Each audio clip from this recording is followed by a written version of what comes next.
Bonjour à tous, je suis Rizlan Alouni, rédactrice en chef de la boîte Fédère journal lycéen au lycée Jacques Fédère à Épinay-sur-Seine. Comme vous le voyez aujourd'hui, je suis devant l'hôtel de ville à Paris. Je m'apprête à rencontrer Clémentine Autain, adjointe au maire de Paris déléguée à la jeunesse. Ce que j'attends de cette interview aujourd'hui, c'est de savoir en quoi son expérience de politique et déléguée à la jeunesse peut profiter à la campagne présidentielle aujourd'hui.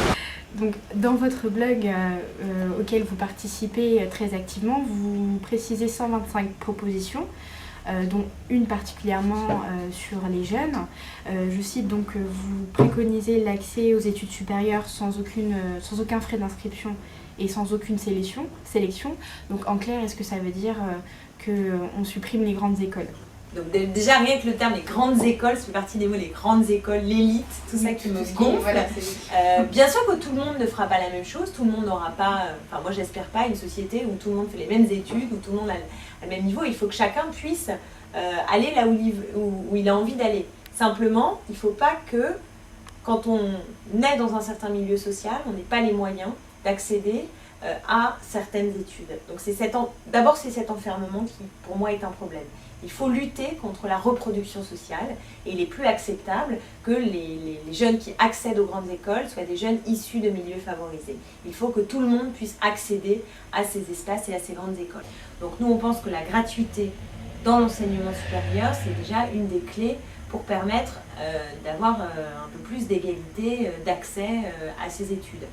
Donc autre proposition encore qui concerne les jeunes, c'est la proposition d'allocation d'autonomie. Donc est-ce que cette proposition que vous faites est-elle différente d'autres propositions de candidats comme Ségolène Royal ou encore Nicolas Sarkozy ? En fait l'allocation d'autonomie c'est une revendication qui vient des mouvements de jeunesse, notamment de l'UNEF et des mouvements de jeunesse, qui depuis longtemps demandaient cette allocation d'autonomie. Sur le terme, il y a quelque chose de tout à fait intéressant, c'est qu'il y a le mot autonomie. Ça veut donc dire ne pas dépendre de la famille, mais réussir à devenir pleinement autonome et avoir les moyens de faire ses études. Comment faire en sorte que ceux qui étudient, quel que soit leur âge, puissent étudier dans de bonnes conditions.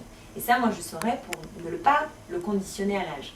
C'est-à-dire donner les moyens aux étudiants d'étudier et de ne pas bosser. Or aujourd'hui, un étudiant sur deux, je crois de mémoire, travaille en même temps qu'il fait ses études.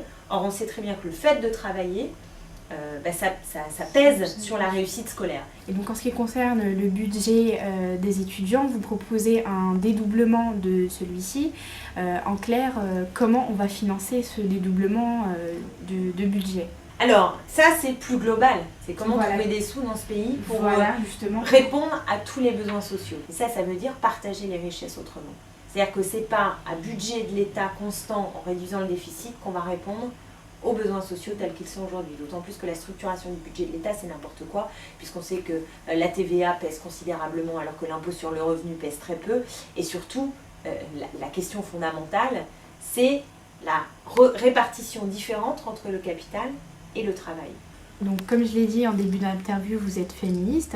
La question qu'on se pose, c'est où en est-on avec le féminisme aujourd'hui et quels défis devront relever les jeunes demain ? Sur le féminisme, je pense que c'est très compliqué parce que pendant longtemps, on s'est battu pour avoir l'égalité dans le droit. On a obtenu plein de lois, le droit de vote, la légalisation de l'avortement et de la contraception. Tout un tas de lois qui ont été très importantes et aujourd'hui l'enjeu c'est de passer de l'énonciation d'un droit à sa réalité, donc de l'égalité formelle à l'égalité réelle. Et on voit bien que c'est une autre paire de manches. Il y a 1 million de trucs qu'on pourrait faire. Il y a une loi contre les violences faites aux femmes qui a notamment préparé le collectif national pour les droits des femmes, une grosse loi cadre qui est aussi là un ensemble de mesures pour lutter contre les violences. Enfin, il y a plein de champs sur lesquels on peut agir, mais je crois qu'il y a aussi la force de la sensibilisation, du discours politique, parce qu'il en va du comportement humain quotidien. Alors je ressors de l'interview, mes premières impressions c'est que Clémentine Autain est une responsable politique qui connaît le dossier de la jeunesse, sur les questions de la jeunesse. De plus, elle le fait avec une énorme motivation et une détermination auquel on a envie d'y croire. Et je pense que les politiques à venir et les dirigeants de notre pays devraient s'en inspirer.